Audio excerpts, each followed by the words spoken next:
Hello everyone, welcome to a very brief video. I just wanted to go over the DLC announcement, or teaser rather, that Total War, Creative Assembly rather, released today. I'm sorry I wasn't able to get to it earlier today. I had work, which is why there hasn't been a daily video the last few days. It's been my first week at work and it's just been crazy busy. But I'm enjoying what I'm doing and I'm trying to get used to it. So we'll be back in our regular recording schedule very soon. Just sort of trying to break my fat butt into getting back to work and being a productive member of society again. So anyway, so what we're going to do is I'm just going to read over this note that they published, and then we'll talk about it. It's pretty straightforward. It's not nearly as cryptic as like the Beastman DLC was.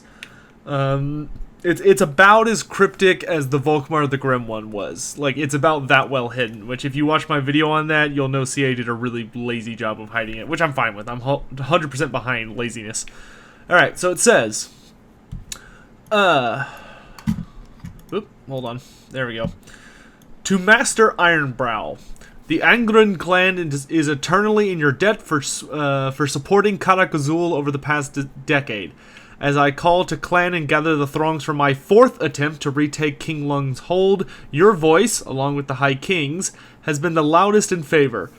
Where other, more cautious, I would vouch craven guilds have even dared to suggest that the peaks remain lost to the Karaz Encore, your staunch support has shamed their objections to silence.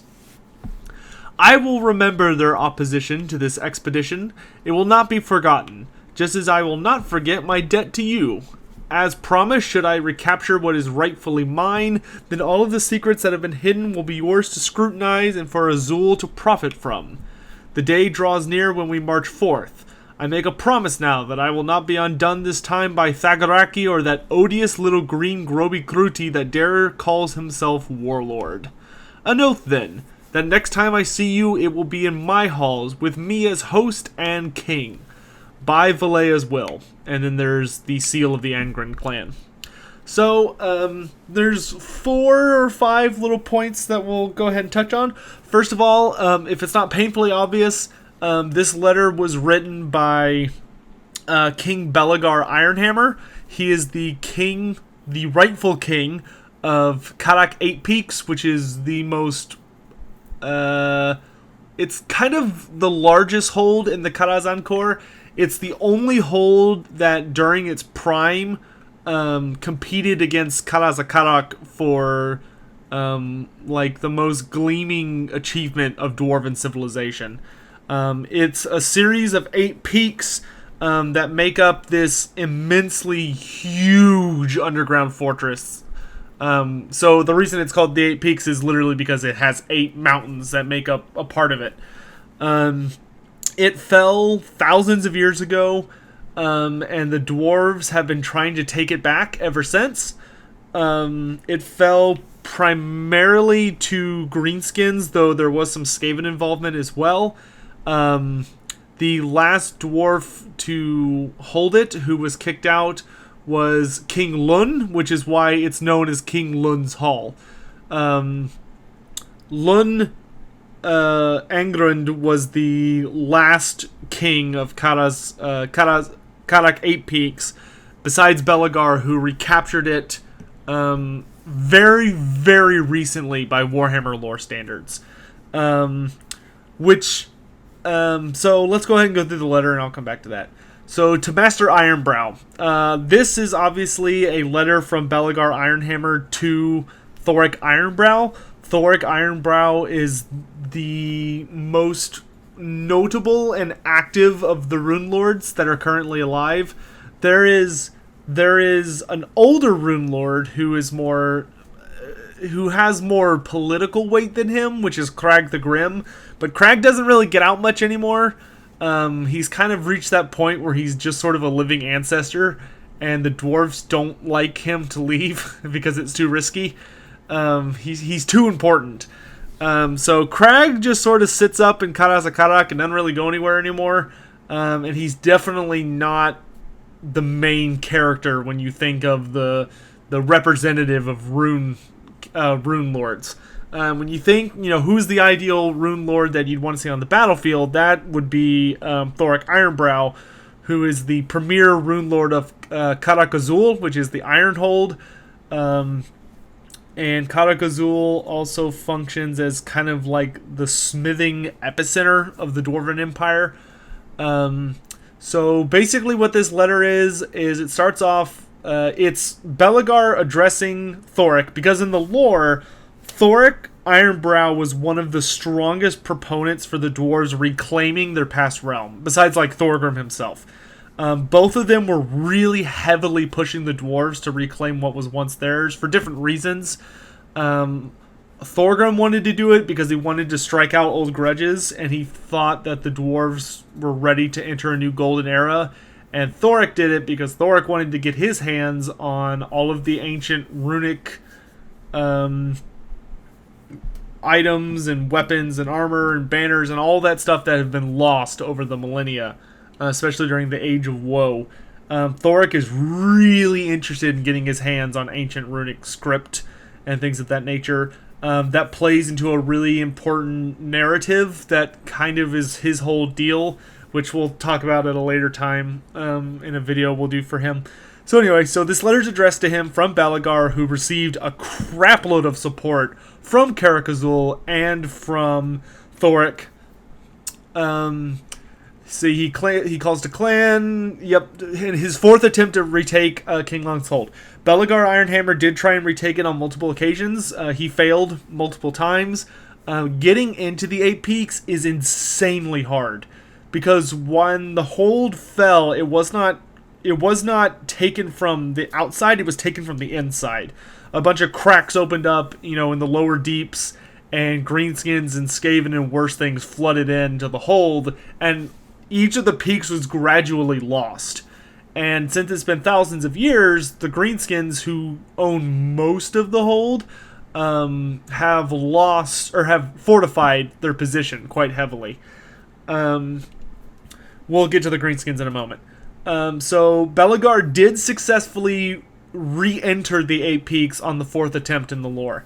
Thanks to some really clever maneuvering. He also had Thoric Ironbrow and Thorgrim Grudgebearer with him on this campaign.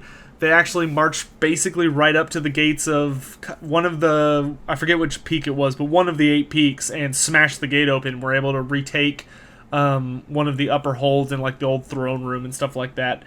That being said, Belegar never succeeded in recapturing the Eight Peaks.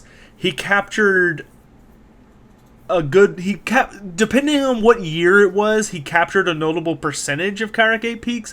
He never captured anywhere close to the full thing, because there are two other notable factions and figures in Eight Peaks who he wasn't able to defeat, and we'll talk about them in a minute.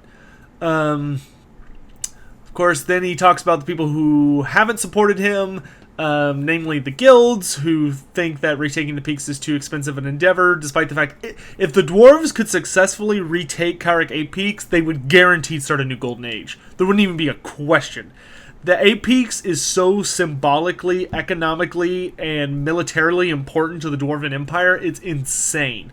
If they were to successfully retake that, it would reconnect, it basically break the power of a lot of the greenskins in the World's Edge Mountains, and would reconnect Karazakanak to Karak Azul through a much safer road, and it would be devastating for the enemies of the dwarves. Also, Karak Eight Peaks has some pretty strong economical benefits buried beneath it. Let's see. So he remembers, yada yada yada. All the secrets that have been hidden will be yours to scrutinize and for Azul to profit from. That, of course, goes back into the whole thing of Thoric was helping Belegar because Thoric wanted access to all of Karak Eight Peaks' hidden runic treasure troves. The dwarves do a really good job of hiding a lot of their treasures, and like ancient rune lore and history and the location of certain artifacts and ancient weapons and armor and all that stuff are typically hidden away in vaults that only dwarves have any hope of finding. And that's what Thoric does with 90% of his time, is look for these things. Excuse me. And, of course, now we'll get into the more interesting part, which is the day draws near when we will March 4th. So clearly this is a DLC that's going to focus on Belegar Ironhammer as your dwarf character, and greenskins are almost guaranteed, or are guaranteed to be the other one.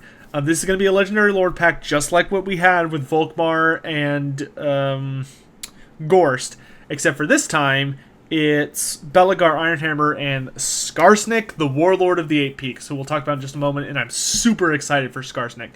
Anytime. So he makes a promise that he will not be outdone this time by Thagaraki or that odious little green Groby Kruti that dares call himself Warlord. So the Thagaraki, that is just a very broad Skaven. You know, we have a Skaven problem that needs to be dealt with. Obviously, the Skaven are not coming to the game yet.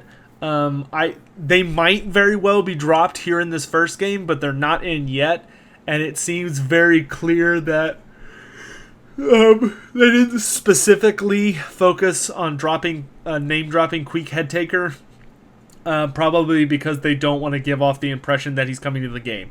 I don't think we're going to see any Skaven with this release or anytime soon. I'm pretty sure Wood Elves and Bretonnia are next.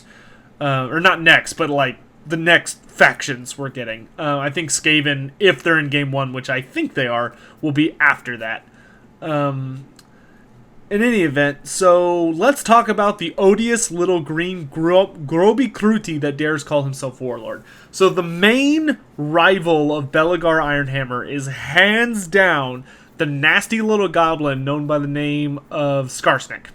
Skarsnik is the Warlord of the Eight Peaks. He is the Night Goblin special character, or Legendary Lord if you'd prefer to think of it that way. And he is going to be the other playable side. So I would say we have a very strong chance of Belegar is probably going to bring us the units we're missing from the Dwarf roster, which is like 3 units. The only thing we're missing are Anvils of Doom, Shield Bearers, Oathstones, Bolt Throwers, and Rangers. We're missing like 5 things. So I would be really surprised if we don't get any of those. Maybe not. I mean, Oathstones and Shield Bearers are a little bit more of a because they don't really like... Shield Bearers, I think if they were going to put in the game, they would have done it with the initial release. So I don't necessarily think Shield Bearers are on the docket.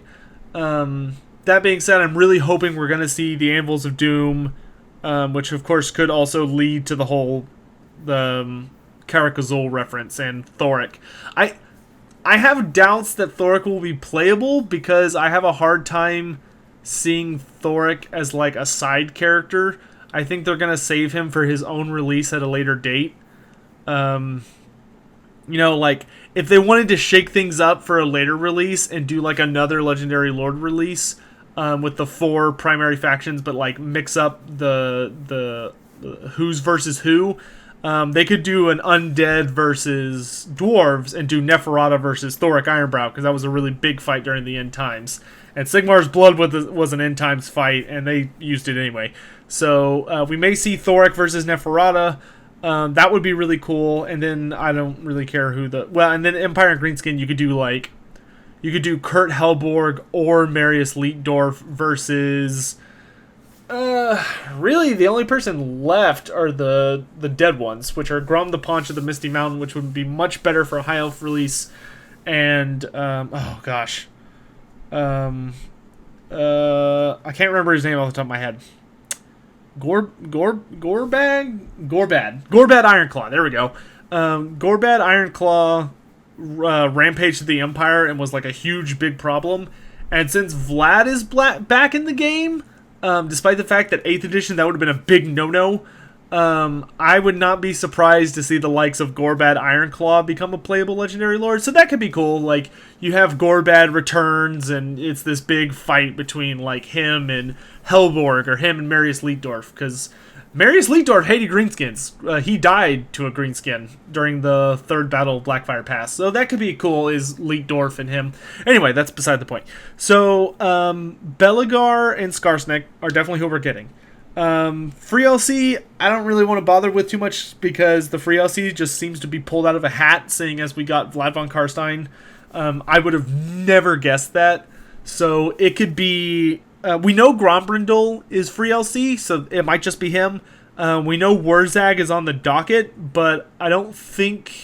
I'm not sure if he's going to be in this one or not. We know Wurzag is soon, but he's probably in this one just because so we could be getting 4 characters. It could be Grombrindal, who we already know is coming out, Belagar, Skarsnik, and Wurzag. That would be a very nice release. If Grombrindal and Wurzag are both free, if this costs the same as Volkmar's DLC, which it probably will because there's less units on the Dwarven side of things, so it's probably a little less work, this is going to be a pretty damn good value, like gameplay-wise. The other thing is, of course, with Skarsnik, I feel very confident saying we're probably going to get Squigs. I'm hoping we get all of them. You know, the Cave Squigs with the Squig Herders, the Squig Hoppers, and the Mangler Squigs. Really hope we get every single variant. But really, I just want Squig Herds. Squig Herds would just make... Squig Hoppers, I guess, would be cool. But Squig Herds, for me, are the most important one. I just want a huge unit of Squigs that just, like, runs everything over. But yeah, super excited for this release. I have thoroughly enjoyed the Volkmar versus Gorst release. No small part due to the regiments for now. Like, the new units are cool. Like, I still haven't even had time to really play the... I still haven't really had time to play with a lot of the Vampire Count new units. Just the Vampire Count, like, just got, like, a vomit of new units. I feel like the Empires was more of, like, oh, look, we've balanced out the roster. And for the Vampire Counts, it was, like, monsters. And it's really hard to fit them into armies at a smoother pace. You know, the Empire, like, oh, look at these well-rounded units. And I feel like that's what the Dwarves are going to be like. I feel like the Dwarves are going to... Their release is probably going to be a lot like the Empires, and that it's going to be like, oh, look at these units that, like, make the Dwarves better at what they already do and give you more options. So, like, if they give us Rangers, we're going to get a new ranged unit that scouts. You're going to have scouting Quarrelers who are probably better at fighting and better at range than Quarrelers are. Maybe not better at range, but definitely better at fighting. And their scouts... or Vanguard, as this game calls it, and they might have stock. I hope they have stock. But regardless, like, giving Dwarves a Vanguarding ranged unit is going to make Miners a shitload better, because you can actually form a battle line with Miners as your front line, blasting charges, and then Rangers.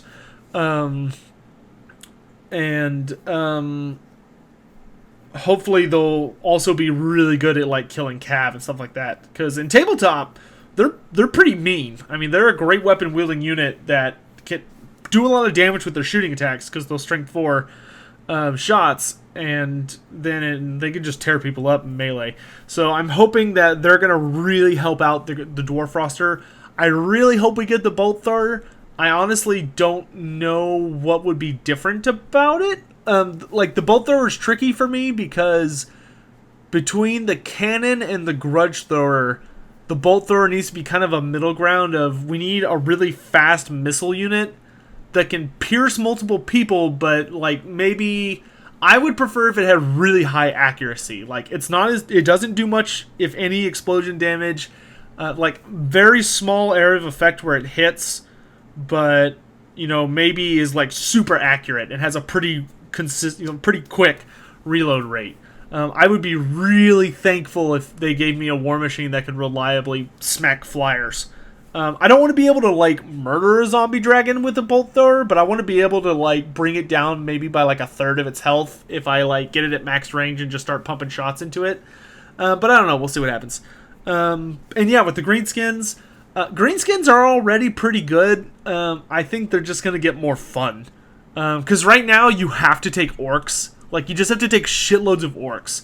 I'm hoping with Skarsnik coming into the game, we're going to get a lot more Goblins that are actually good. Like, maybe... I'm hoping we'll get... I mean, with Volkmar and Gorst, they added new Lords for both factions. So for Dwarves, they'll probably... And for this, they'll probably do the same. Dwarves, the only Lord we're missing is the Rune Lord, which seems like a very... If they don't have an Anvil of Doom and a Rune Lord, I'm going to smack somebody. Like that. If they don't have that, then the dwarves aren't going to have any content worth caring about, in my opinion.